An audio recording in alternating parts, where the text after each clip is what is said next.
ہے کیا کسی سے محبت کرنا گناہ ہے؟ نور العین، جائز محبت جائز ہے، حرام محبت حرام ہے. کسی غیر محرم لڑکی سے محبت کرنا، یہ لڑکی کا غیر محرم مرد سے محبت کرنا یہ حرام ہے. ہاں یہ ضرور ہے کہ اگر غیر اختیاری طور پر کہیں طبیعت مائل ہو رہی ہے کسی لڑکی کی لڑکے کی طرف یا لڑکے کی لڑکی کی طرف، تو پھر یہ ہے کہ اس کو حلال میں تبدیل کرے، فوراً نکاح کرے اس سے، تو وہ جائز ہو جائے گا. اور اگر نکاح نہیں کر سکتے یا پیغام بھیجا ادھر سے مسترد ہو گیا تو فوراً دماغ ہٹا دے. اب اگر اس کے بارے میں سوچے اور اس سے محبت کرے تو یہ حرام ہے، ناجائز ہے. باقی محبت کی بہت ساری قسمیں ہوتی ہیں نا. غیر محرم سے محبت، اگر کسی بزرگ سے محبت ہے اس کی، جیسے نبی صلی اللہ علیہ وسلم بھی تو پیغمبر تھے نا، مرد تھے، لیکن عورتیں ان سے محبت کرتی ہیں، کرنی واجب ہے. لیکن یہ محبت کون سی محبت ہے؟ یہ تو پاکیزہ محبت ہے جو پیغمبروں سے ہوتی ہے. اسی طرح علماء سے، بزرگوں سے، اپنے بڑوں سے محبت کرنا یہ نہ صرف جائز ہے بلکہ لازم ہے. لیکن یہ وہ محبت نہیں ہے جو مرد اور عورت کی آپس میں ہوتی ہے.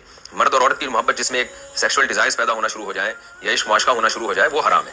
لیکن اگر کوئی عقیدت والی محبت ہے تو وہ جائز ہے بلکہ باعث ثواب ہے. لیکن یہ بات اہم ضروری ہے اس میں سمجھنا کہ کسی جوان لڑکی کا کسی جوان عالم سے عقیدت والی محبت بھی ایک حد تک ہونی چاہیے، کیونکہ شیطان پھر الو بنانا شروع کر دیتا ہے.